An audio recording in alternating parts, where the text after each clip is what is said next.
আছেন সহকর্মী মেহরাব সুমন যুক্ত হচ্ছে তার সাথে। মেহরাব, সমাবেশ থেকে শিক্ষকরা কি বলছেন জানাবেন। উজ্জ্বল, শহীদ মিনারে এতক্ষণ যে মহাসমাবেশ চলছিল শিক্ষকদের, সেটি এখন ইতিমধ্যে স্থগিত করা হয়েছে, কারণ তারা প্রধান উপদেষ্টার কার্যালয়ে গিয়েছিলেন এবং সেখান থেকে তারা তাদের যে স্মারকলিপি সেটা দিয়ে এসেছেন এবং প্রধান উপদেষ্টার সঙ্গে সাক্ষাতের একটা সময়সূচি তারা নিয়ে এসেছেন।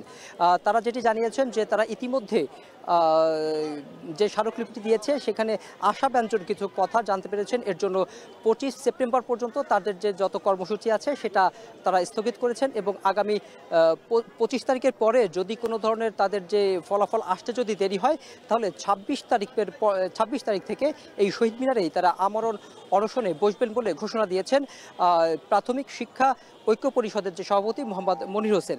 তিনি আরও যেটি জানিয়েছিলেন যে এখানে সকাল থেকে তারা যে সমাবেশ করছিলেন সেখানে বিএনপি, জামাত ইসলাম সহ প্রতিটা রাজনৈতিক দল তাদের সাথে একত্রতা ঘোষণা করেছেন এবং তারা এসে তাদের বক্তব্য দিয়েছেন এবং তাদের সঙ্গে প্রতিটা দাবিতেই তারা একত্রতা ঘোষণা করেছেন। আমরা একটু জানিয়ে রাখি যে এখানে তারা তিনটি দাবিতে তারা এসেছিলেন। প্রথম যে দাবিটি তারা করেছিলেন, সহকারী শিক্ষক এন্ট্রি পদে 13তম গ্রেডে বেতন নির্ধারণ করতে হবে, 10 ও 16 বছরের উচ্চতর গ্রেডে প্রাপ্তির জটিলতা নিরসন করতে হবে এবং শতভাগ বিভাগীয় পদোন্নতি প্রদান করতে হবে। তারা যেটি দাবি করেছিলেন যে 5 আগস্ট পরবর্তী সময়ে যে বৈষম্য বাংলাদেশ থেকে দূর হয়েছিল, কিন্তু সেই বৈষম্যের পর যে 5 আগস্টের পরে যে বড় বৈষম্য সেটা প্রাথমিক শিক্ষকদের সাথেই হয়েছে বলে তারা অভিযোগ করেছেন। তারা যেটি জানিয়েছেন যে তারা যে বেতন এখন যে স্কেলে তারা বেতন পাচ্ছেন সেটি দিয়ে তাদের মানবেতর জীবনযাপন পরিচালনা করতে হচ্ছে। তারা তাদের সন্তানদের ভালো কোনো স্কুলে এবং ভালো কোনো শিক্ষক দ্বারা পড়াশোনা দিতে পারছেন না বলেও তারা অভিযোগ করছেন। তারা আরও অভিযোগ করছেন যে তারা তারা মানুষ গড়ার কারিগর, কিন্তু তাদের সন্তানকেই তারা সুশিক্ষায় শিক্ষিত করতে পারছেন না শুধুমাত্র এই বৈষম্যের শিকারের জন্য।